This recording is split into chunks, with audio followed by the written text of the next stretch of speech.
Que Dieu vous bénisse. Donc, c'est de ça que nous sommes en train de parler. Et aujourd'hui, j'ai dit que nous allons parler sur le mariage. Dis Amen bien. Nous allons lire dans Matthieu. Vas-y. Je pense que c'est 24. Voilà.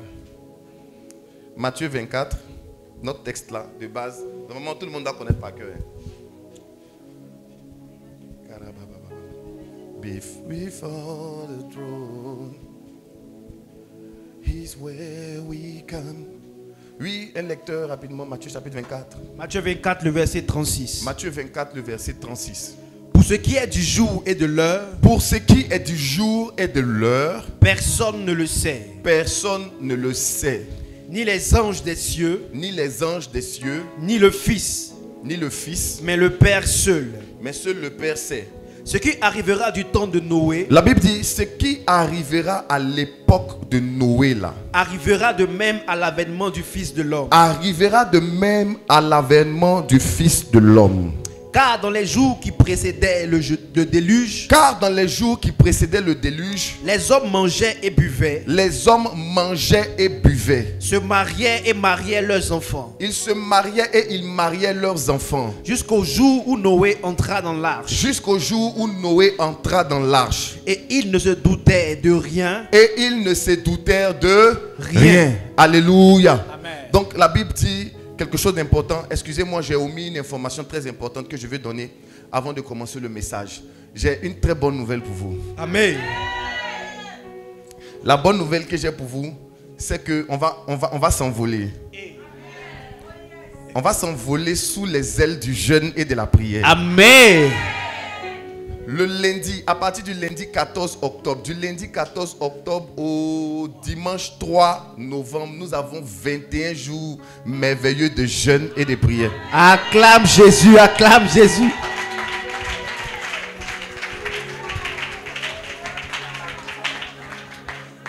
Dis à ton voisin, on va s'envoler. On va s'envoler. Écoutez-moi. J'ai pas le temps. Écoutez-moi. Il y a des gens, il y a des gens là. Ils sont des experts dans le fait de rater les opportunités que Dieu leur envoie. Vous savez, ça fait un temps maintenant. Dieu est en train de nous emmener comme une ouverture dans cette église. Et par exemple, sur la sorcellerie, par rapport aux prières qu'on fait les après-midi, les cultes du soir, les témoignages, c'est-à-dire les témoignages que je reçois, mais c'est délicat et je ne peux pas les partager parce que c'est délicat. Il y a les morts d'hommes. On ne peut pas venir dire non que quelqu'un a fait la sorcellerie, il est mort et puis on va dire gloire à Dieu. Donc on garde ça dans le secret. Mais les gens qui meurent, oui, vous savez, j'avais donné un ultimatum là. Ça a commencé dans les familles et ça se répand avant déjà. Oui. Authentique. C'est dans mon téléphone. Il y a les gens qui ont vu. Et ce qu'ils ont vu là, c'est ça. Il dit ce que tu vois là. Et ce que tu sais là. Qui a dit Amen? Les témoins, on m'envoie tous les jours les témoignages. Donc Dieu est en train de... Et Dieu ne fait pas ça en vain. Dieu fait ça parce qu'il veut nous bénir. Dieu veut nous bénir. Et Dieu ne peut pas te bénir tant que ton atmosphère n'est pas assainie. Donc avant de te bénir, qu'est-ce qu'il fait? Il arrange tout. Avant de recevoir un étranger à la maison, qu'est-ce que tu fais? Tu arranges tout, tu fais le ménage, tu places tout bien, tu mets les... Donc c'est ce que Dieu est en train de faire en ce moment. Amen. Et pour accélérer la chose, on va prier pendant 21 jours. Pendant ces 21 jours, voici les instructions que le Saint-Esprit m'a données. Il m'a dit, on va prier, il y aura culte les mardis. Il y aura culte les vendredis. Et on aura nos 2 cultes habituels les dimanches. Ça c'est 1. Il m'a dit pendant les 21 jours, chaque chrétien doit prier 3 fois par jour. Parce que les 21 jours c'est le jeûne de Daniel. Et on va faire ce que Daniel a fait. On va prier 3 fois chaque jour. La première prière se fait à l'aube. C'est-à-dire avant le lever du soleil. Tu dois te débrouiller avant le lever du soleil pour prier. La deuxième prière, c'est entre midi et 2. Vous qui avez les pauses en entreprise, Voilà, je pense que la femme qui va antiquer, là, elle ne va pas te voir pendant 21 jours en entreprise. Tu vas essayer de jeûner. Donc mets-toi quelque part en entreprise là-bas, ou bien il y a les arbres où on vend bananes braisées, tu te souviens? Quand ton salaire est en train de finir, là où tu vas, va là-bas et puis prie là-bas. Et la dernière prière, c'est avant de se coucher. Donc première prière de la journée, avant le lever du soleil. Donc tu vas te réveiller 4 heures, 5 heures, ça va dépendre de toi. Amen. Deuxième prière, entre midi et 2. Alléluia, au zénith. Pendant que le soleil est au zénith. Suivez très bien ce que j'ai dit. Pendant que le soleil est, c'est le mardi que je vais donner toutes les instructions sur les 3 prières de la journée. Et puis maintenant, avant de te dormir, il y a des prières que tu vas faire avant d'aller sur ta couche. Et on va faire ça pendant 21 jours. J'ai dit que. Bref, c'était l'information que je voulais donner. Amen. Alors, la Bible dit, au retour du Seigneur, il en sera de même comme au temps de Noé. Ça veut dire quoi? Ça veut dire que ce qui s'est passé au temps de Noé, c'est la même chose qui va recommencer à se passer. Donc, on a parlé premièrement des filles qui sont devenues belles. On en a parlé ici. Qui a supprimé ces trucs? Qui a jeté ces habits bizarres? Ou bien vous n'aviez pas d'habits bizarres? Qui a jeté? Qui porte plus?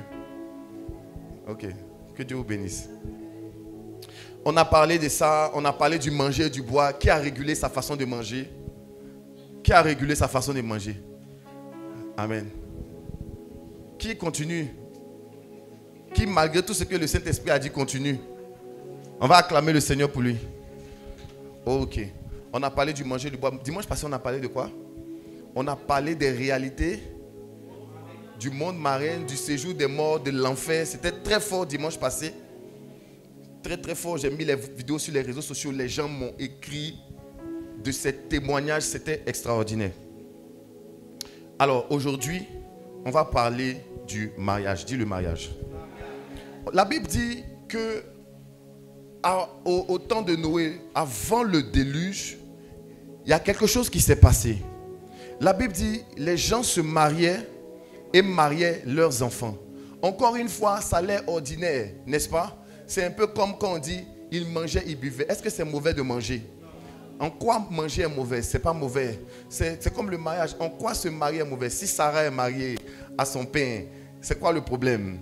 Elle est mariée, n'est-ce pas? Alléluia. Il n'y a aucun problème du fait de se marier. Mais vous savez, il ne faut pas lire les choses de façon ordinaire. Si Dieu parle du mariage, ça veut dire qu'il parle d'un certain type de mariage qui ont fait que les gens se sont perdus et que les gens ont raté l'enlèvement. Alléluia. Donc si Dieu dit ils se mariaient, ça veut dire qu'en réalité, ils ont fait des mariages bizarres. Mais il ne parle pas seulement du mariage. Il dit ils mariaient leurs enfants. Il parle de 2 choses. Première chose dont il parle du mariage. Deuxième chose, il parle des parents qui ont marié. Donc quand on dit ils mariaient leurs enfants, ça ne veut pas dire que le papa a marié sa fille. Ce n'est pas de ça qu'on parle. Ça veut dire que le père a donné sa fille en mariage à quelqu'un. En quoi c'est mauvais de donner sa fille ou son fils en mariage? Ce n'est pas mauvais. Mais il décrit les 2 réalités. Est-ce que quelqu'un comprend ce que je suis en train de dire? Amen. Mais en fait, le mariage dont il parle ici a des implications que la plupart des gens n'ont pas compris ou n'ont pas cerné. Alléluia. Écoute, en réalité, on va commencer par ce qui est plus simple pour aller dans ce qui est plus profond. Ils se mariaient et ils mariaient les enfants. La première des choses dont je veux parler, dont je veux mettre le doigt dessus, c'est le mariage avec les étrangers. Dis le mariage avec les étrangers. Dis le mariage avec la femme étrangère. Dis le mariage avec l'homme étranger.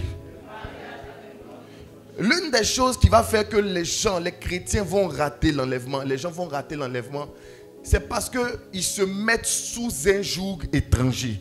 Alléluia. Écoutez, aujourd'hui, la plupart des chrétiens et des chrétiennes ont comme baissé leur standard en ce qui concerne le mariage. Alléluia. Les gens ne sont plus très rigoureux sur le choix du conjoint. Amen. Les gens ne sont plus très rigoureux sur le choix du conjoint.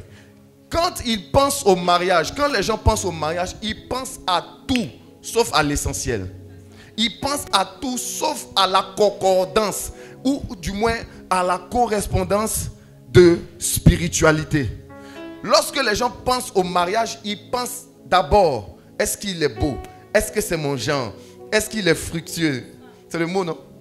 Est-ce qu'il est fructueux? Est-ce qu'il y a quoi encore?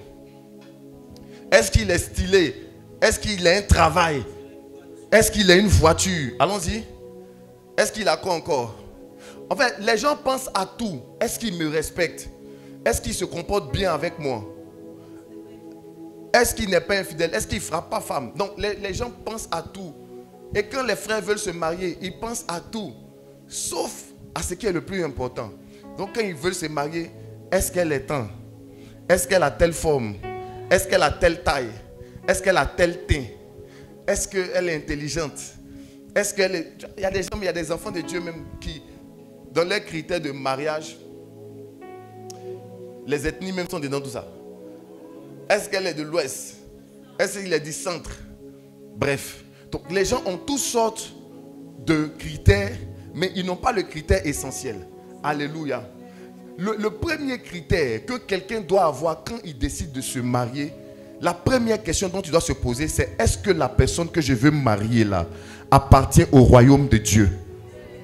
Alléluia. Est-ce que la personne que je suis sur le point d'épouser là appartient au royaume de Dieu? Est-ce que son nom est écrit dans le livre de vie? Est-ce que cette personne-là a Jésus de Nazareth dans sa vie?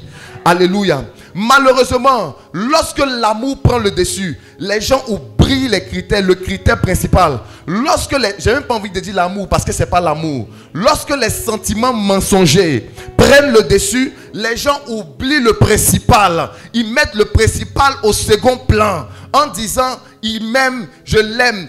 La conversion va venir après. C'est dans cette étape-là que beaucoup de gens qui eux-mêmes ne sont pas convertis estiment qu'eux ils vont convertir les gens.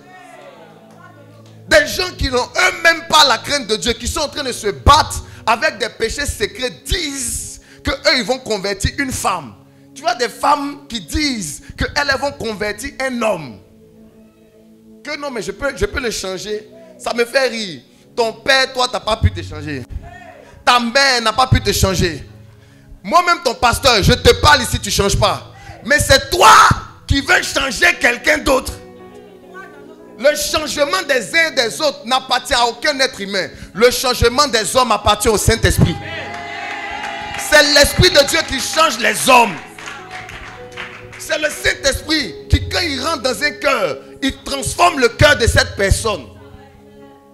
Les gens ne changeront jamais si tu leur donnes des conseils. Les gens vont changer quand le Saint-Esprit va les toucher. Donc pour que quelqu'un change, tu dois te battre pour que l'Esprit de Dieu le touche. Il y a des moments qui sont des chrétiennes authentiques, mais qui ont prié pendant 25 ans pour la conversion de leur fils. Maintenant, quelqu'un comme ça, toi tu dis qu'en 6 mois tu vas le changer. Parce que toi, selon toi, il t'aime trop, donc il va commencer à venir à l'église, il va commencer à faire ce que tu fais. Beaucoup de gens vont rater l'enlèvement parce que beaucoup de gens se sont mis avec des étrangers. Et beaucoup de gens sont sur le point de se mettre avec des étrangers. Alléluia. Pourquoi je dis ça? Ils vont rater l'enlèvement parce qu'ils se mettent avec des étrangers et ils attendent que l'étranger se comporte comme quelqu'un qui est de la maison. Quand je parle d'étranger, je ne parle pas d'autres nationalités. Je parle de quelqu'un qui est étranger au royaume de Dieu. Donc, ils attendent que quelqu'un qui n'est pas chrétien se comporte comme un chrétien. Comment tu peux exiger à quelqu'un qui n'a pas le Saint-Esprit la fidélité?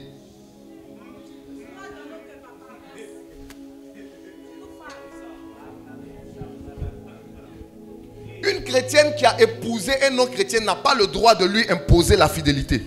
Tu n'as pas le droit de lui exiger la fidélité. Il ne peut pas faire quelque chose qui n'est pas de sa nature. Tu ne peux pas te plaindre. Parce qu'on t'avait dit de ne pas te mettre avec lui. Tu as dit que tu vas le changer. Donc nous on te regarde, on attend le changement. Prophétesse, apôtresse, évangéliste, change-le. On va voir le témoignage. Si tu...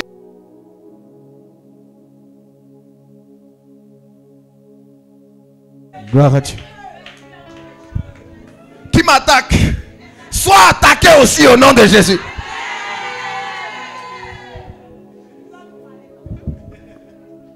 Comment on veut exiger un changement de quelqu'un qui n'a pas reçu le Saint-Esprit? En quelle année ça va se produire ce changement? C'est impossible. Vous voulez imposer une manière de vivre. Une de mes filles m'a écrit. Elle a son fiancé. Elle est aux États-Unis et son fiancé est à Abidjan. Elle me dit non, je ne comprends pas. Quand il m'appelle au téléphone, il veut que je me monte, je me filme pour que lui il regarde. J'ai dit mais... J'ai dit mais pourquoi tu l'en veux en fait? Il fait ce qui est de sa nature. Mais dans le monde là, qu'est-ce qui se passe? C'est ce qui se passe, on s'envoie les vidéos nues. C'est leur manière de vivre, c'est leur style de vie. Donc tu ne peux pas en vouloir à quelqu'un de vivre naturellement. Alors, je suis un Ivoirien, tu m'en veux parce que je mange à Teke. Tu ne peux pas m'en vouloir de manger à Teke. Je suis un Ivoirien, nous on mange ça. Tu ne peux pas dire non. Pourquoi tu es Ivoirien, tu aimes à Teke? D'aimer quoi? Tu veux que j'aime quoi? Hein? Une dollar de Cameroun, ou bien quoi? Tu ne peux pas aimer ça. Moi je suis un gars d'Ateke poisson. Ton. Qui a dit amen bien? Tu peux pas vouloir que je fasse quelque chose qui ne correspond pas avec ma nature. Je lui ai dit que c'est normal qu'il te demande ça. Et que normalement, si tu ne fais pas même là, il doit te laisser même. Il a le droit même de te tromper parce que c'est ce qui est normal pour lui. C'est ce qui est la logique. Mais pourquoi tu es étonné que quelqu'un te frappe? Mais c'est ce qui est normal. Il fait les œuvres de son père. C'est un fils de Satan. Satan frappe. Donc c'est normal qu'il expérimente sur toi ce que son père fait. Qui a dit amen bien? Ça ne doit pas te surprendre ce que tu vis avec un incirconcis puisque c'est toi qui l'as choisi. Tu as choisi de te mettre sous un joug étranger. Tu dois assumer jusqu'au bout. Donc allons-y en intercession. 21 jours de prière. Il va changer. Tu as dit que tu allais le changer, non? On te regarde. Voici des gens à qui Jésus a dit: venez à moi, vous tous qui êtes fatigués et chargés, je vous donnerai du repos. Prenez sur vous mon joug, car il est doux et léger. Ils ont dit: Jésus, ton joug ne nous arrange pas, c'est doux et léger. Nous, on veut prendre le joug étranger. Écoutez-moi, je vais parler à tous mes fils ici, célibataires. Pour vous qui êtes déjà mariés, c'est un autre mouvement. On va aller en jeûne et prière. Vous êtes déjà rentrés. On va les changer. Puisque c'est le processus du changement. Pour vous, on va changer. Donc, on va prier. Donc, il ne faut pas trop te plaindre. Si tu dis non, il me fait ça, il n'est pas bon. Écoute. Qu'est-ce que on est dedans? Non, on va prier miséricorde. On va jeûner, on va prier, on va faire offrande. On va bâtir hôtel. Tout ça, on va faire. Un jour, il va changer. Mais c'est le jour là, on ne connaît pas. Ça dépend de ta foi et de ta persévérance. Parce que quand on parle du mariage, beaucoup de gens ne savent pas de quoi il s'agit. Beaucoup de gens ne savent pas de quoi il s'agit. Vous ne savez pas. La meilleure manière d'aller en enfer, c'est de mal se marier.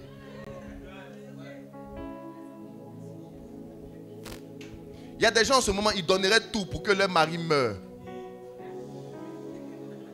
S'il pouvait débourser 200 millions pour que son mari meure, elle allait faire sortir. Il y a des gens, souvent ils voient sa femme, ils veulent la pousser. Mais il a peur. Il a peur d'aller en prison. Il la voit au balcon comme ça, il a envie de la pousser. Mais il ne peut pas. Parce qu'il sait que si elle tombe là, ils vont dire que c'est lui. Il a une copine dehors, il ne sait pas comment il va faire pour laisser celle-là. Donc il est là, il est là. Il veut la pousser, mais il ne peut pas pousser. C'est que les gens vivent dans leur maison. Les amis, laissez. Personne ne va venir vous expliquer. Mais souvent, c'est l'enfer. Et les démons, des manifestations des démons que les gens vivent. Vous n'avez pas idée.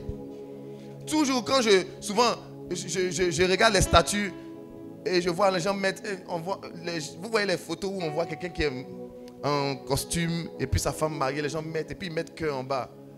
Je regarde et puis je souris toujours. Je dis, hey. Parce que en fait, quand les gens pensent au mariage, c'est à ces genres de photos-là, ils pensent. C'est pourquoi plusieurs vont aller en enfer.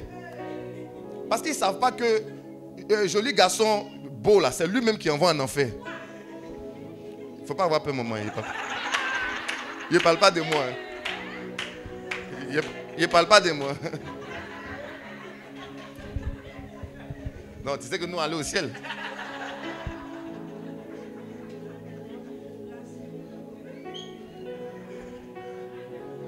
Oh non, mon Jean, elle est mon Jean. C'est le Jean là même là. C'est elle-même qui a t'envoyé dans le séjour des morts. Tellement de gens ont eu des AVC à cause de leur femme. Tellement de gens. Les amis, je ne suis que dans le basique de ce que je suis en train de dire. Il y a des gens, la sorcellerie a démissionné dans leur vie parce qu'ils ont déjà quelqu'un qui fait le travail tellement bien.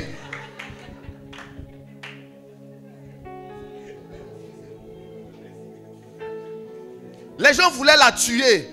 Ils ont essayé, ça n'a pas marché. Ils ont vu quelqu'un qui fait tellement le travail qu'ils ont dit, les gars, observons seulement. Le bara est en train d'être fait. Et puis ça acclame. Les gens sont en train d'expérimenter l'enfer sur la terre dans des mariages. Pas à cause de quelqu'un d'autre, à cause de la personne qui est à côté. Avant de parler aux célibataires, je vais parler à ceux qui sont mariés ici. Si tu représentes un démon pour ton conjoint, que ce soit toi ou elle, vous deux, vous allez aller dans la gêne.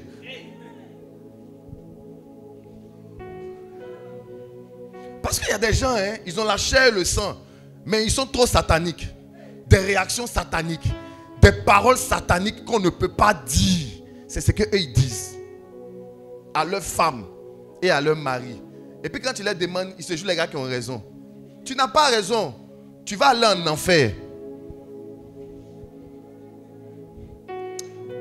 Revenons à mes amis célibataires. Que Dieu vous bénisse. Vous êtes les plus bénis du monde en ce moment. Les plus bénis du monde, c'est ceux qui se sont bien mariés et puis ceux qui ne se sont pas encore mariés. Oui, parce que ceux qui ne se sont pas encore mariés ont encore l'opportunité de bien choisir. Tu as encore l'opportunité. Non, il y a des blocages. Peut-être même que le Saint-Esprit laisse ce blocage des démons dans ta vie pour que tu puisses bien choisir. Il y a des liens qui ne vont jamais se briser tant que dans ton esprit, tu n'auras pas les bons critères. Donc Dieu même permet que les sorciers s'asseyent sur ton mariage en attendant que tu comprennes comment ça fonctionne. Le jour où tu vas comprendre, peut-être que ce jour-là, ce lien sera brisé. Si dans tes critères, parce qu'il y a des gens comme ça, il y a beaucoup, et même ici, même l'esprit est en train de parler plein ici. Il y a des soeurs ici qui viennent tous les jours. Le jour où elles croisent un gars, un converti qui a l'argent, elles vont disparaître. Elles vont disparaître, on n'a plus les voix ici. On est en train de parler, nous tous on dit amen. Hein?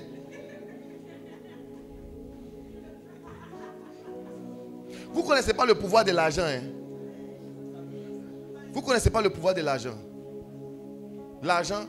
Souvent, un jour, souvent on dit, ah, il y a un homme de Dieu qui me disait, c'est un père. Il me disait, mon fils, vraiment fais attention à l'argent. Donc toujours quand il me dit ça, je dis, ah, moi l'argent. Moi, je ne suis pas quelqu'un qui a l'argent, moi. Moi, je ne sais pas les problèmes, mais l'argent. Non, c'est vraiment dans mon cœur. Hein. Je dis, non, l'argent, non, moi je suis honnête. Jusqu'au jour où une de mes filles est venue me proposer un deal. Elle dit, Daddy, un de mes amis veut faire passer de l'argent sur mon compte. Mais c'est un peu frauduleux. Je dis, oh, il ne faut pas faire les choses. Elle dit, attends. Elle se disait, c'est combien?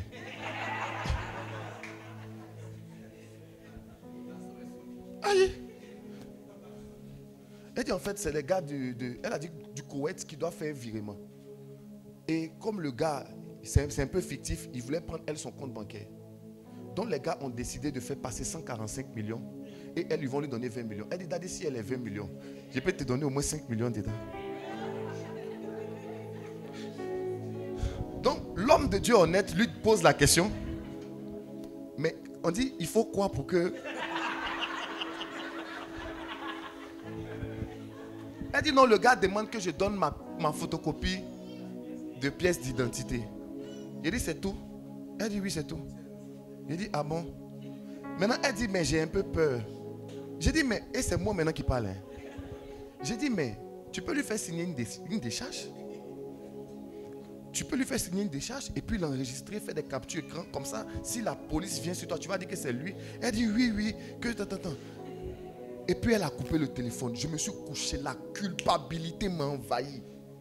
Et l'Esprit de Dieu m'a dit, tu vois, donc tu es cupide. Donc l'argent peut te prendre. Je l'ai rappelé. J'ai dit, ma fille, je suis en train de voir une vision. Elle dit,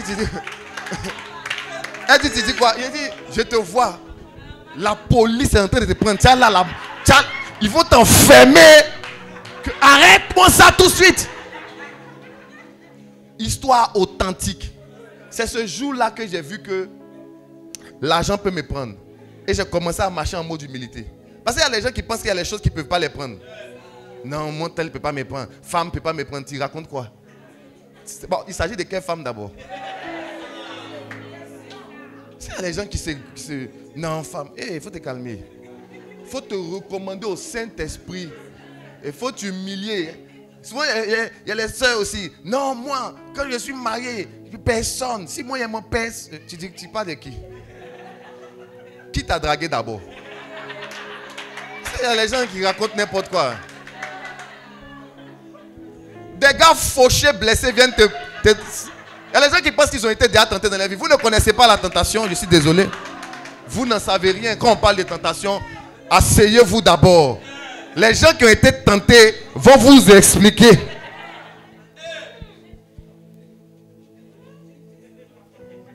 Qui t'a dragué d'abord? On t'a fait quelle proposition d'abord? Avant de dire non, que voilà, les gens, calmez-vous. Chacun n'a qu'à penser à sa vie. Chacun n'a qu'à se sanctifier. Jésus revient. Arrêtez de vous intéresser à la vie des gens. Il a parlé à quelqu'un? On peut revenir sur mes amis célibataires. Ce qui me fait mal, il est déjà l'heure. Et il n'est même pas encore parlé des profondeurs. Alléluia. Vous savez, la plupart des gens baissent les standards dès que les sentiments viennent. Ils se disent que la personne a un bon fond. La personne, c'est quelqu'un de bien. Donc, si c'est quelqu'un de bien, la personne peut changer. Les amis, c'est quoi tu appelles bon fond? Si tu connaissais la réelle définition de l'hypocrisie, tu allais te méfier des uns des autres. C'est quoi tu appelles bon fond? Un sourire, c'est ça qui est un bon fond pour toi? Quelqu'un qui t'a invité, c'est ça qui est un bon fond? Hein? Vous étiez en train de descendre de la voiture, il a ouvert la porte, tu dis qu'il a bon fond. C'est ça là que tu appelles bon fond. Parce que tu étais malade, il a commandé pizza, il t'a fait livrer, c'est ça que tu appelles bon fond. Hein? Parce qu'il t'a donné quelques conseils que non, il faut entreprendre. Hein? Une femme doit se valoriser, il faut entreprendre. Donc c'est ce conseil-là que tu appelles bon fond. Non, il est casanier, il ne sort pas, il ne boit pas, il ne fume pas. C'est ce que tu appelles bon fond. Tu ne sais pas que les plus bandits, même, c'est ceux qui ne boivent pas, qui ne fument pas. C'est eux-mêmes les plus, mais ils sont dangereux. C'est ceux-mêmes qui ressemblent à ceux qui ressemblent à ceux qui ressemblent à ceux qui ressemblent à quelqu'un qui est bien. C'est eux-mêmes les plus mauvais. Il est bien comme ça et puis il a une autre femme dehors avec 3 enfants. Et puis il est vraiment un mari bien attentionné. Serein, à l'écoute de sa femme. Quand tu viens le soir, il te fait asseoir, il masse tes pieds. Il t'envoie faire tes soins, toujours il paye. Bon mari, pourtant il a un autre foyer. Vous parlez de quoi? C'est quoi tu appelles bon fond? C'est le Saint-Esprit seul qui sait qui a bon fond. C'est le Saint-Esprit seul qui connaît, qui sonde les cœurs, les profondeurs des cœurs. Les amis, nous on est pasteurs. À force d'être pasteur, ça m'a permis de comprendre l'être humain et d'aimer l'être humain. L'être humain a trop de facettes que vous ne connaissez pas. Moi j'ai vu des gens sérieux, chrétiens, responsables, venir dans mon bureau. Le gars il est bien, mais il trompe sa femme. Tout le monde pense qu'il est bien, mais il trompe sa femme. Et les femmes aussi, tout le monde pense qu'elles sont bien.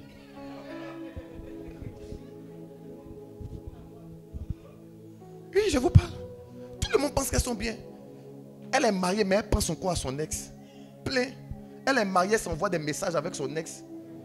Mariée, mais de temps à autre, elle triche un peu avec son ex. Mariée, mais elle va voir le papa de son enfant de temps à autre. On va chercher l'argent des nidos. Oui. Mais je ne vous raconte pas n'importe quoi. Nous là, les gens nous font confiance et les gens viennent nous parler de leur vie. D'accord?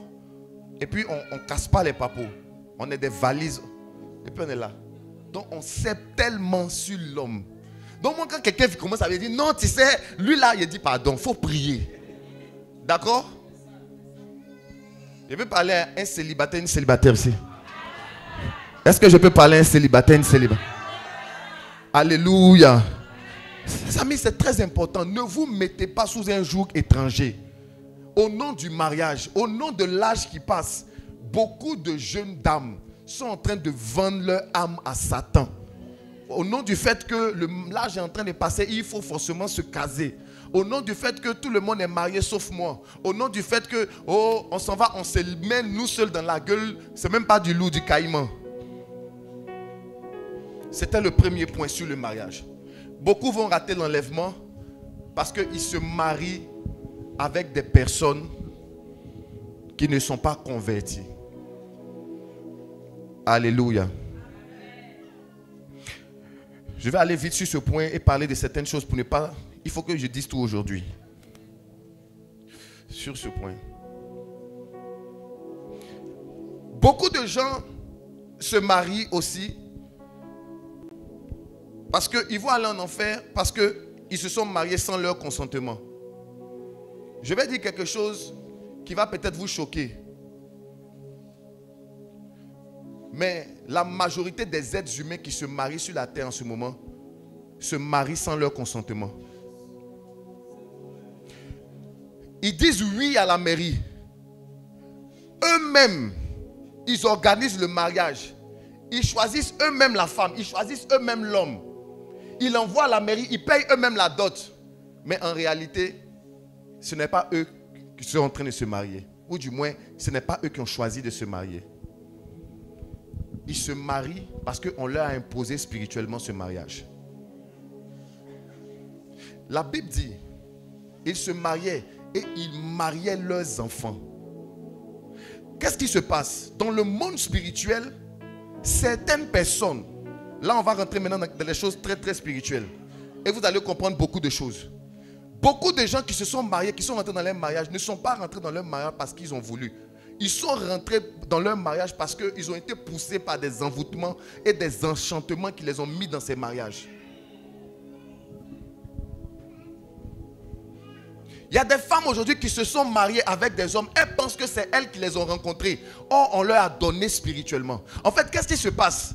C'est parce que c'est maintenant dans la modernité que l'homme a le droit de choisir sa femme et la femme a le droit de choisir l'homme. Autrefois, il n'en était pas ainsi. Qu'est-ce qui se passait? Avant, c'était les parents qui choisissaient les femmes pour leurs enfants. Donc, ce principe spirituel-là est toujours d'actualité. Quelqu'un comprend ce que je suis en train de dire? Est-ce que quelqu'un comprend? Ce principe spirituel-là est toujours d'actualité. Ce sont les parents qui choisissent les femmes de leurs enfants. Ça a été le cas pour qui? Ça a été le cas par exemple pour Isaac. Qu'est-ce qui s'est passé avec Isaac? Abraham a choisi une fille pour Isaac, pour son fils. Alléluia. Et les gens sont là, mais ce qu'ils ne savent pas, c'est qu'ils ont été victimes d'un grand complot de la sorcellerie qui ont orchestré des temps et des circonstances pour qu'ils puissent rencontrer certaines personnes et se mettre en couple avec elles. Je vais aller plus loin. Ce qui se passe, c'est que dans le règne de la sorcellerie, les gens font des alliances. Alléluia. Il y a des familles qui font des alliances. C'est même dans la Bible. Quand vous lisez dans l'Ancien Testament, vous allez voir. Alléluia. Il y a des familles qui font des alliances spirituellement avec d'autres familles. Il y a des confréries qui font des alliances avec certaines confréries. Et ils font alliance en disant, nos fils marieront vos filles, nos filles marieront vos fils. Et ce qui se passe, c'est que tu penses être en train de te marier de ta propre volonté, mais en réalité, c'est spirituellement que tu as été poussé à te marier.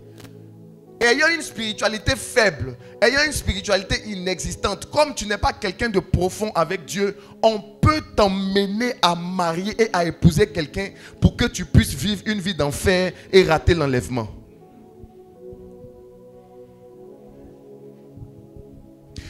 Je connais certains cas comme ça, où tu vois un membre de la famille manigancer, influencer, manipuler pour que tel se marie avec tel. Vous allez voir par exemple, souvent ça se passe comme ça dans les familles. Tu rencontres quelqu'un de bien, quelqu'un de chrétien. Les gens s'opposent. On ne veut pas que tu les maries. Est-ce que vous comprenez ce que je suis en train de dire? On ne veut pas que tu te maries avec lui. Tu vas voir une tante quelque part là-bas. Tu vas voir quelqu'un dans ta famille là-bas qui dit non, on ne veut pas. On ne veut pas. Et puis tu vois un autre qui vient, tu ne l'aimes pas trop, mais tout le monde dit c'est lui. Tu es en train d'être marié dans la sorcellerie.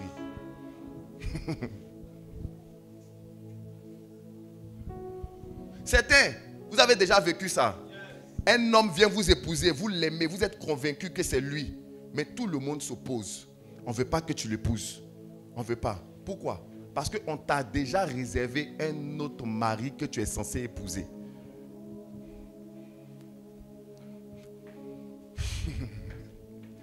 J'ai envie de te poser la question, qui t'a marié? Qui a fait que tu t'es marié avec cette personne? La Bible dit qu'ils se mariaient et ils mariaient leurs enfants. Beaucoup d'enfants qui se sont mariés, on les a mariés. Beaucoup d'enfants qui se sont mariés, ils ne se sont pas eux-mêmes mariés. On les a mariés. Qui t'a fait, qui a donné ta main pour qu'on te marie? Tu étais en train de te balader au bateau-bus. Tu l'as rencontré. Toi, tu ne le connais pas. Lui-même, il ne te connaît pas. Mais vos deux familles spirituellement se connaissent. Et un tel mariage fait que ça ne peut rien produire de bon. Voilà comment beaucoup de gens ratent l'enlèvement. Parce que pour ruiner leur vie, on les a mariés. Ils se mariaient et ils mariaient leurs enfants. Ça, c'est la dimension physique. La dimension spirituelle. Beaucoup de gens ont été mariés. Mais ils ont été mariés par leurs ancêtres, les aïeux ou bien même les parents directs. Qu'est-ce qui se passe? Quelqu'un a fait une certaine adoration de l'eau. Et ils ont fait des pactes avec une famille démoniaque en disant, toute ma descendance te sera soumise. Voilà comment certains esprits des eaux sont arrivés dans les familles. Donc tu nais, mais tu ne sais pas que tu es déjà réservé à un démon. Je t'explique. Très tôt dans ta jeunesse, ce qui va se passer, c'est que tu seras comme titillé par l'envie d'avoir une sexualité déréglée. Je suis en train de parler à quelqu'un. Beaucoup de ces personnes-là ont commencé la sexualité depuis l'école primaire. Pour toi, tu es en train de t'amuser, on est en train de faire papa, maman, on est en train de s'amuser. Vous couchez ensemble au CM2, au CP1. Mais tu ne sais pas qu'en réalité, en le faisant, c'était l'acte pour donner la permission définitive à l'esprit de pouvoir sceller le mariage. Ça fait moins rire. Qui a dit amen? Obro Sakata Maya. Pourquoi? Parce que les gens de ta famille, ils t'ont déjà marié. Vous êtes là, mais beaucoup sont ici. Ils sont déjà mariés. Ils sont déjà mariés. Donc, il y a des gens qui sont mariés physiquement, qui sont aussi mariés en même temps spirituellement. Il y a les gens qui... Écoutez-moi. Ça dépend de la famille démoniaque. Quand je parle de famille démoniaque, je veux parler du type d'esprit avec lesquels les gens ont fait alliance. Il y a des esprits qui, eux, sont dans la polygamie. C'est-à-dire, ils sont soit dans la polygamie ou dans la polyandrie. Je peux m'expliquer? En réalité, certaines personnes sont mariées. En fait, tu as marié une femme, mais en réalité, la femme que tu as mariée, là, physiquement, c'est ta première femme. Mais spirituellement, tu viens de marier ta deuxième épouse. Parce que tu as une femme de nuit qui est déjà ta première femme. Que tes parents spirituels, ou du moins que ta famille, ton ancêtre, ton grand-père, ou bien je ne sais pas qui a fait quoi là-bas, là. Il t'a déjà donné une femme. Donc spirituellement, tu as déjà une femme. Maintenant, ce que tu allais faire à la mairie, là, c'est ta deuxième femme. Donc tu as 2 épouses. Donc il y a des gens qui sont mariés, ils ont 2 épouses. Il y a des gens aussi qui sont mariés, elles ont 2 époux. C'est pourquoi physiquement, monsieur vient, il monte. Un autre jour, quand tu dors, quelqu'un d'autre vient aussi, il veut monter. Parce que tu as 2 maris. Il y a des familles démoniaques qui, eux, ne sont pas dans la polygamie. Ils sont tellement jaloux que eux, ils sont là, ils sont mariés à toi et ils ne te laisseront jamais te marier à quelqu'un d'autre. Tout ce qu'ils peuvent permettre que tu aies, c'est que tu les trompes. Que tu les trompes. C'est-à-dire que tu les trompes, ça veut dire que tu es un gars, un copain. Donc, lui, il est avec toi. Et puis, il te permet d'avoir un copain. Donc, tu as des gens qui viennent, qui te draguent, qui couchent chez toi. Tu es en train de le tromper. Mais c'est qui... Et je vais parler aux gens, s'il vous plaît. Évitez de coucher avec les femmes que vous n'avez pas mariées. Parce que quand tu couches avec une femme qui est mariée spirituellement, la jalousie de ce démon va agir sur toi, ta vie. Beaucoup de gens qui ont couché avec des femmes qui sont déjà mariées spirituellement ont tous les problèmes dans leur vie. Ils sont bloqués, ils ont des blocages. Il y a des difficultés, souvent des maladies. Il y a des gens qui ont fini de coucher avec des femmes. C'est des démons là. Le mari de la fille là, son mari spirituel, c'est lui qui est en train de t'attaquer. Il bloque tes activités. Ce matin, j'étais là-bas à l'église, je prophétisais sur un cas comme ça. Où un jeune fiancé, il veut se marier avec une femme. Mais le mariage est bloqué, ce matin même. Et j'étais en train de lui dire que, en fait, il est marié spirituellement. La fille aussi est mariée spirituellement. Donc les deux...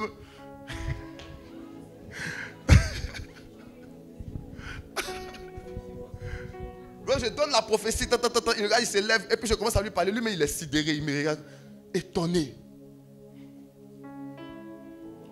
Beaucoup de gens sont déjà mariés, tu es déjà marié. Donc ça va dépendre maintenant de ce qu'eux ils permettent. Il y a des gens qui vont permettre que tu te maries physiquement. Donc tu vas avoir un deuxième mari. Donc il y a des femmes comme ça qui ont 2 maris. C'est des femmes comme ça qui ont quoi? Qui ont 2 maris. Quand souvent tu as 2 maris, l'une des choses qui se manifeste beaucoup dans ta vie, c'est une insoumission que toi-même tu ne comprends pas. Parce que tu ne te sens pas totalement, tu n'as pas totalement envie de te soumettre à un seul. Parce qu'en fait, ils sont 2. Et quand tu as 2 maris spirituels et que tu es marié, de temps en temps, tu vas comme sentir de la répulsion pour ton mari sur le plan sexuel. C'est-à-dire que tu es marié, mais quand son mari veut t'approcher de toi, c'est comme si tu n'as pas trop envie de lui. Parce qu'il y a quelqu'un d'autre dont tu as envie, qui est ton premier mari. Parce qu'on est toujours fan de son premier, plus que de son deuxième.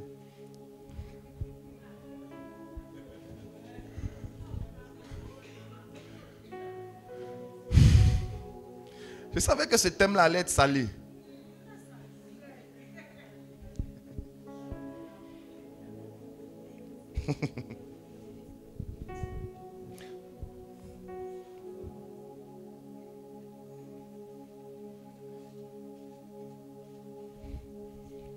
Ce qui se passe, c'est que souvent les familles font alliance. Les familles font alliance. Et vous savez, à l'époque, par exemple, je parle de la Côte d'Ivoire, au temps colonial, par exemple, nous n'étions que 3 millions. Par là. Au début, lors des indépendances. Aujourd'hui, on est devenu près de 30 millions. Donc, en réalité, certaines personnes que tu rencontres sont quelque part, peuvent être quelque part des gens de la famille dont tes aïeux avaient fait. Je ne sais pas si vous comprenez ce que je veux dire. Ça veut dire que Stéphane et moi, viens, on fait alliance. Dans 100 ans ou bien dans 200 ans, nos petits enfants là, ils peuvent se croiser quelque part pour vouloir se marier. Je ne sais pas si vous comprenez un peu ce que je veux dire. Ils peuvent se croiser. Donc si nous on a dit, bon écoute, je t'aime tellement, toi aussi tu m'aimes tellement. Bon, à partir d'aujourd'hui, tous mes fils, marions tes filles. Toi aussi tes filles, marions mes fils. Et puis on fait le pacte, on scelle quelque chose, on bâtit un hôtel. Donc, quand ça va, on va se multiplier sur la terre. Nos petits enfants peuvent se rencontrer et ils vont commencer à se marier. Et voilà où souvent les liens de la sorcellerie rentrent en ligne de compte. Et il y a des ramifications comme ça. Parce qu'en fait, dans le sang de l'homme, il y a des informations. En fait, ton sang est une carte mémoire qui retrace toute ton histoire et ta généalogie. Quelqu'un comprend ce que je suis en train de dire? Assieds-toi. Donc, ce que toi, par exemple, ton père n'a pas vécu, tu peux le vivre. Tu as dit, mais ce n'est pas arrivé à mon père, pourquoi moi ça m'arrive? Mais c'est peut-être arrivé à ton grand-père. Exemple. Je vais vous donner un exemple simple. Quelqu'un comme Jacob. Jacob était quelqu'un de bien. Dans les plans de Jacob, il n'avait jamais prévu de se marier à une seconde femme. Il n'avait pas prévu ça. Alléluia. Parce que son père, qui était Isaac, ne lui a pas donné cet exemple-là. Isaac a eu une seule femme et puis il est resté avec elle. Mais sans que Jacob ne comprenne comment, il s'est retrouvé dans une histoire. Et en fait, il n'a rien compris ça. On lui a imposé ça. Où il va s'en rendre compte, où il va ouvrir les yeux, il a 2 femmes. Mais son père n'avait pas 2 femmes. Mais quand on remonte à Abraham, Abraham avait Sarah. Et puis finalement, il allait voir Agar. Et Abraham aussi, ce n'était pas son plan de voir Agar. Ils l'ont mis dans un mouvement aussi.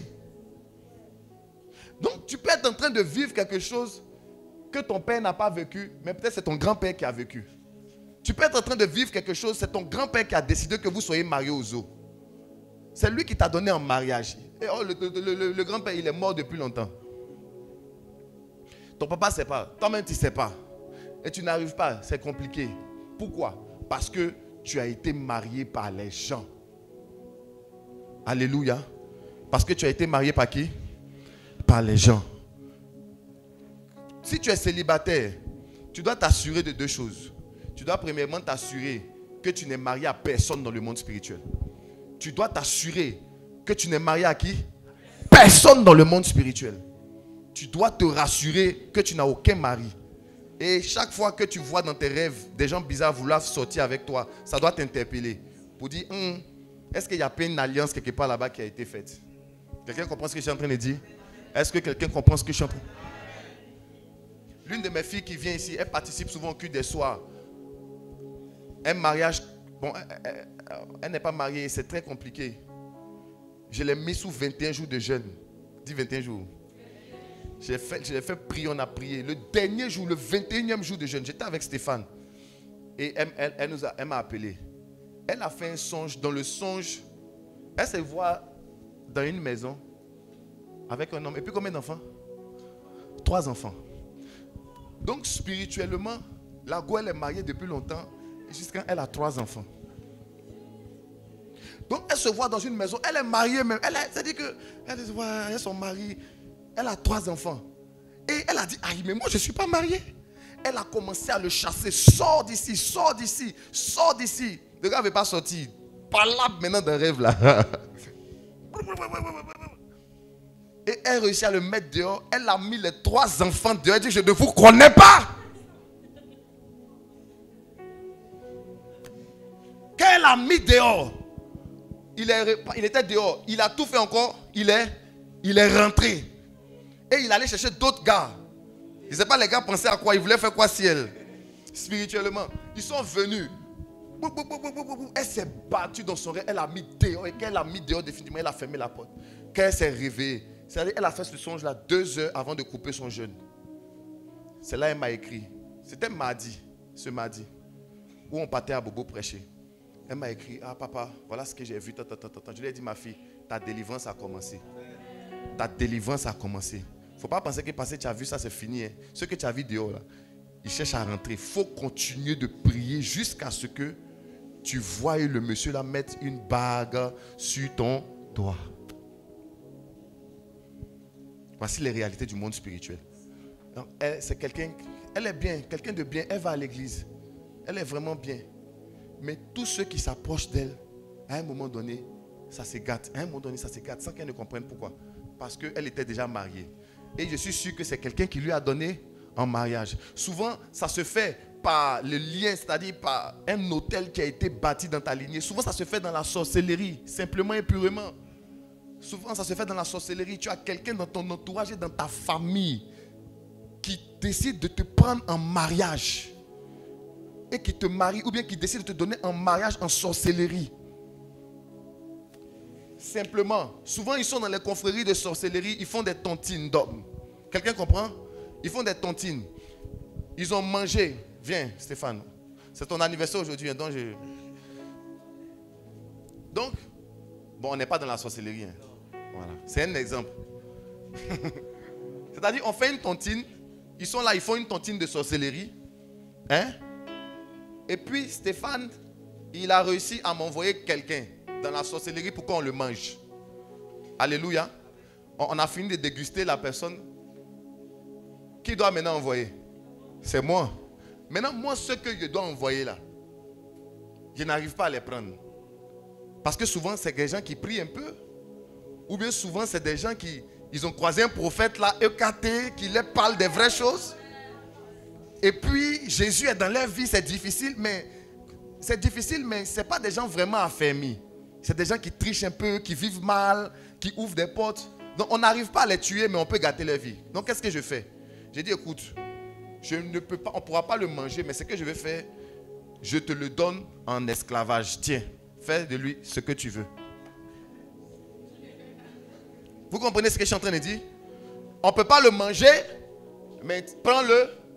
Et puis ce que tu peux gâter ou bien ce que tu peux voler là-bas, vole. Maintenant, lui, quand il te prend, pour te maintenir avec lui tout, il peut te marier. Ou bien soit te marier à quelqu'un de sa confrérie. Et tu ne comprends pas, tu es là, mais tu as un mari de nuit, tu ne sais même pas d'où il vient. Il vient souvent d'une confrérie de sorcellerie que quelqu'un t'a donné. Parce qu'on t'a livré. On ne peut pas te tuer parce que tu viens ici, tu pries. Quand on dit briser, tu brises. Donc on n'arrive pas à te tuer. Mais toi-même, tu es quelqu'un qui vit mal. Tu brises, mais tu regardes porno. Tu brises, mais... Voilà, c'est-à-dire tu brises, mais tu as une mauvaise vie, tu voles, tu fais les bêtises, tu as des gars, tu couches. Tu couches. Tu demandes pardon à Dieu, le sang de Jésus. Donc, on ne pourra pas te manger. Parce que tu viens prier.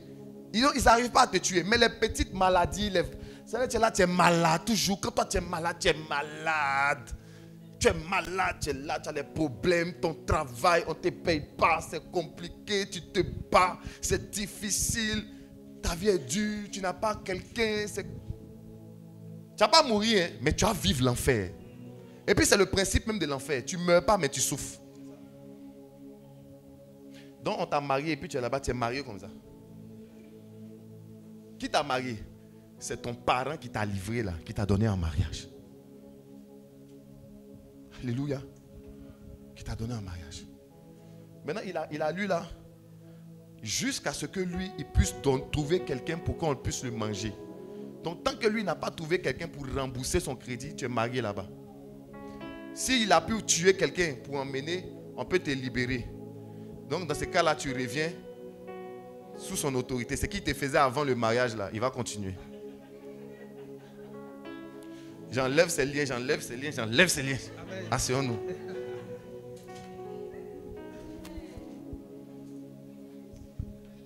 Donc voilà comment des gens, des honnêtes citoyens, des bons chrétiens se retrouvent pris dans des pièges comme ça, des mariages. Tu es marié à quelqu'un, rien qui t'a marié, et puis tu ne sais pas, tu as deux maris. Toi-même, tu n'es pas informé que tu as deux maris. Et l'autre, comme il est ton premier mari, et comme un mari a le droit de décision, il y a des choses qu'il ne va jamais permettre. Tu es en train de faire tes papiers, tu veux voyager. Depuis quand une femme mariée voyage sans la permission de son mari, il lui a dit, tu vas où? Et les enfants qu'on a dans le monde spirituel, qui va s'occuper d'eux? Reste ici! Et tu comprends pas, tes papiers sont bloqués. C'est dans un mouvement de mariage, on te bloque. Un mari, c'est-à-dire que moi, ma femme, je peux décider, c'est ma femme, je peux décider de qui elle doit fréquenter. Si elle dit, chérie, je ne veux pas que tu marches, je ne veux pas que tu marches. Donc, tu peux avoir un ami qui est bien, ou bien une connexion qui doit t'aider, ou bien il va te dire, mais écoute, moi, je ne veux pas de cette amitié-là. Hein. Il gâte entre vous. Les maris de nuit sont terribles. Terribles. Quelqu'un doit venir faire quelque chose dans ta vie, t'apporter la bénédiction, il gâte entre vous. Et puis il ne va pas utiliser quelqu'un d'autre, hein. C'est toi-même qui va utiliser. Il est là, et puis il dit insulte-le. Insulte. Toi aussi tu es là, tu penses que c'est toi. Il m'a énervé. Hé, imbécile. Toi et moi on n'est plus amis. Tu as l'impression que c'est toi qui es en train de faire palabre. Oh, c'est ton mari qui dit qu'il ne faut pas marcher avec elle. Dis à ton voisin, qui m'a marié? Et qui m'a donné en mariage? Normalement, ce thème-là, même, on doit le traiter le soir. Là, on a le temps de briser. On peut continuer ça le soir pour briser, non? Oh, le soir encore, je dois parler des dettes et de l'esclavage. Dette et esclavage. On fait comment? Dette et... Vous voulez... Hein? On fait dette et esclavage ou bien on proclame le divorce de tous les maris spirituels. Divorce à dimanche prochain. Parce que là, il y a l'onction en même temps. Là, l'après-midi, on brise. Bon. Est-ce que les gens du deuxième culte, est-ce que vous allez inviter le soir? C'est ça. Hein? Ce qu'on va faire, je vais arrêter là. Et puis on va prier. Mais ce sujet-là, on doit revenir là-dessus. Parce que c'est très, très, très profond. Il n'y a rien qui fait mal que d'être en Jésus-Christ et puis de découvrir que toi, tu es marié à quelqu'un d'autre. Beaucoup de femmes qui sont compliquées, qui ont des principes vis-à-vis des hommes là, elles ont l'impression que non, je suis une femme de caractère. Pourtant, tu es marié à quelqu'un d'autre.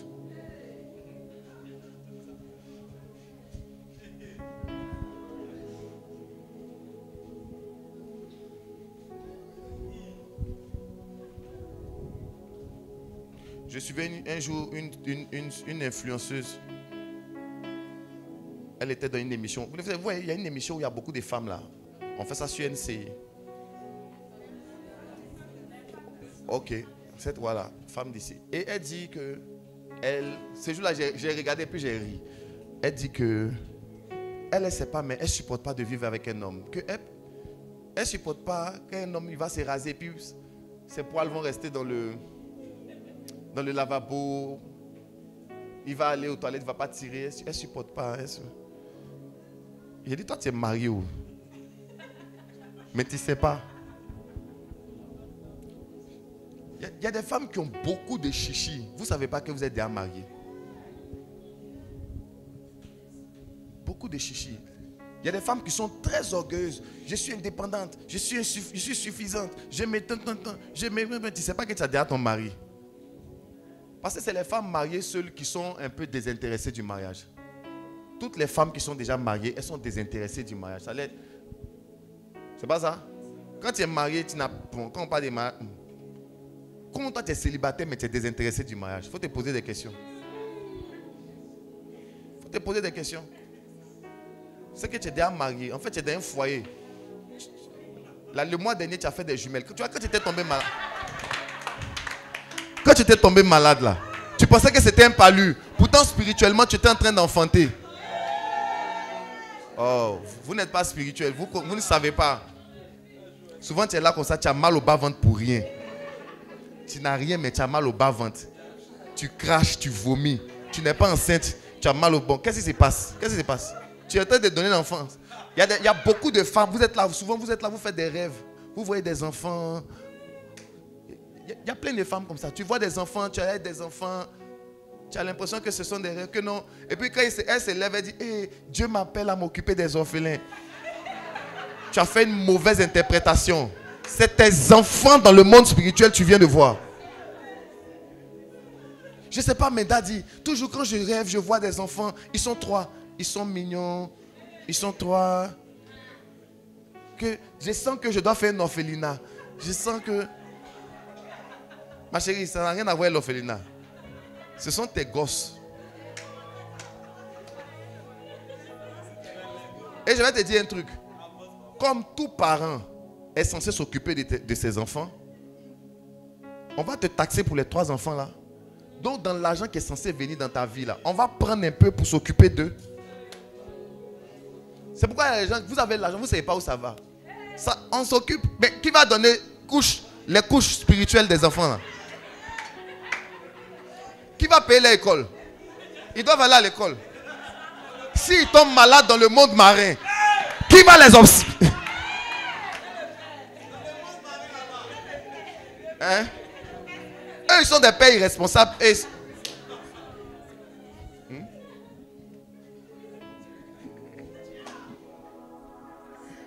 Alléluia.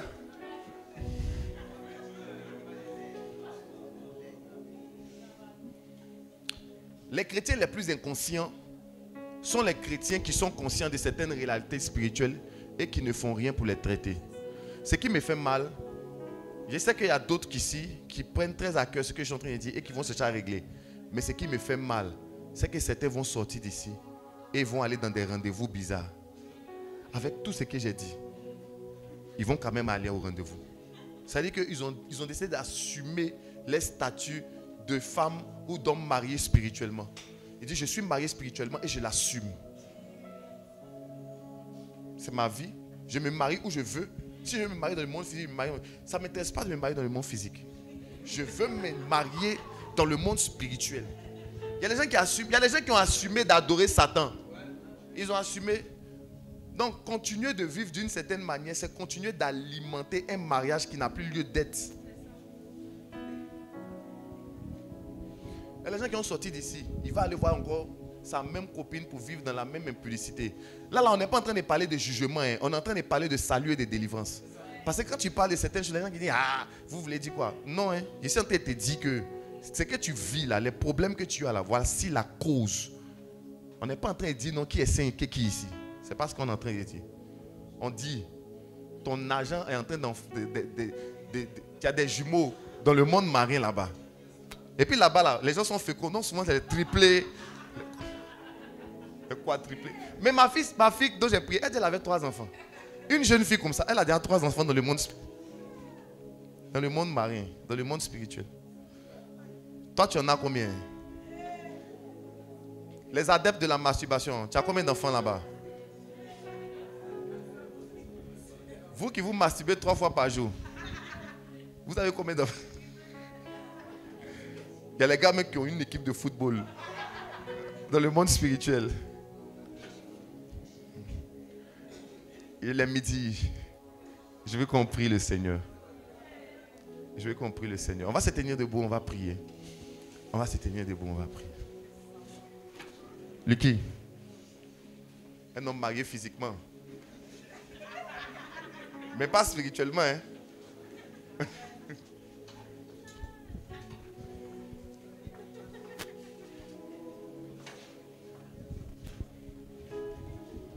Écoutez-moi, je vais donner un conseil à nos bien-aimés qui se sont déjà mariés, mais tu as le sentiment que tu t'es mis sous un joug étranger. La solution n'est pas le divorce. La solution, c'est une grande foi et une grande persévérance. Rien n'est encore gâté. Tu peux arranger ça. Mais il faut t'armer de courage et puis arrêter de te plaindre. La première des choses que tu dois faire, c'est arrêter de te plaindre. Parce qu'il n'y a personne qui t'a envoyé dans ça. D'accord? Tu dois arrêter de te plaindre. Donc les plaintes, les accusations, tu arrêtes ça. Et puis tu te mets à la brèche en prière. Dieu va les toucher. Tu dois te repentir d'abord. Pour dire, Seigneur, pardon. Je reconnais que j'ai fait un faux choix. Mais je reviens à toi humblement. Je ne me plaindrai plus et je ne t'accuserai plus. Parce qu'il y a des gens qui se permettent d'accuser Dieu. Toi, si tu t'es levé, tu t'es mis dans un truc et puis tu dis, mais Dieu était où? Ça ne va pas. Dieu était où, comment? Ce n'est pas Dieu, hein? C'est toi seul. Donc tu dois te repentir et puis prier pour ça. Et Dieu peut changer ça. Quelqu'un comprend ce que je suis en train de dire? Maintenant, les autres, on va briser les liens. On va élever la voix, on va prier, on va bénir Dieu pour ce message. Élevons la voix et prions le Seigneur.